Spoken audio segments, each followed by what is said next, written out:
On ne prie pas pour le péché impardonnable. Il n'y a pas de prière, il n'y a pas de jeûne. Même si vous priez, vous faites tout là, Dieu ne va pas exaucer cette prière. Parce qu'on ne doit pas prier pour celui-là qui est rejeté, celui-là qui a commis le péché impardonnable. Lisons 1 Jean 5, à partir du verset 16. La parole déclare, si quelqu'un voit son frère commettre un péché qui ne mène point à la mort, qu'il prie, et Dieu donnera la vie à ce frère. Il la donnera à ceux qui commettent un péché qui ne mène point à la mort. Si quelqu'un voit son frère commet un péché qui ne mène pas à la mort, il va prier. Pour ce genre de péché, on peut prier. Un péché qui ne mène pas à la mort. Mais qu'est-ce que ce péché? Est-ce que c'est tuer? Est-ce que c'est mentir? Est-ce que c'est voler? Est-ce que c'est commettre adultère?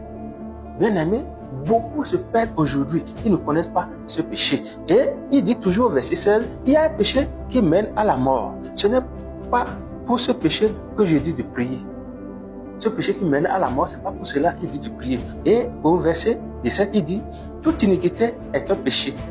Et il y a un tel péché qui ne mène pas à la mort.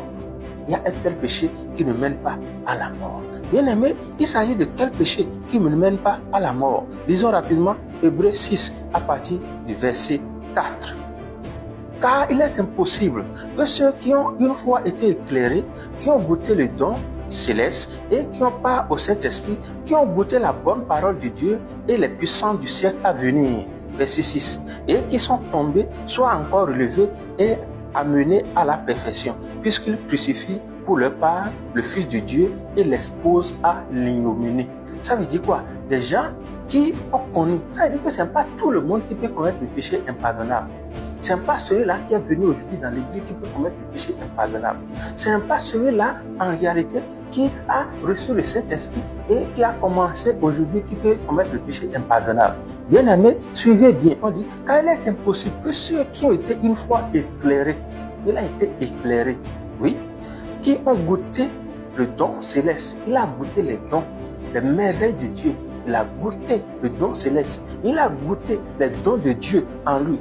Qui ont part au Saint-Esprit, ça veut dire que la personne est née de nouveau. Ce n'est plus un enfant. Cet élément est né de nouveau. Ce chrétien est né. Chrétien, Christ est rentré chez lui. Il est né de nouveau. On dit qui ont goûté la bonne parole de Dieu. Ça veut dire que la profondeur de la parole de Dieu. Quelqu'un qui a le don de prophétie. Oui, quelqu'un qui a goûté la bonne parole de Dieu. Quelqu'un qui en réalité enseigne, quelqu'un qui a la maîtrise de la parole de Dieu, ce n'est plus un enfant. Et on dit qu'il a la parole de Dieu et les puissances du siècle à venir. Ça veut dire que cette personne a les puissances du siècle à venir. Il est quelqu'un qui a les pouvoirs, qui a les dons. Dieu a confié beaucoup de choses à ce dernier.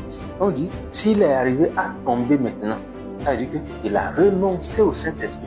Il a renié le Saint-Esprit. Il a abandonné le Saint-Esprit. Et il a fait votre face. Et c'est fini. On dit celui-là, il ne peut plus être pardonné. Il a commis comme ça le péché impardonnable. Nous ne commettons point de péché impardonnable. Au nom de Jésus. Shalom.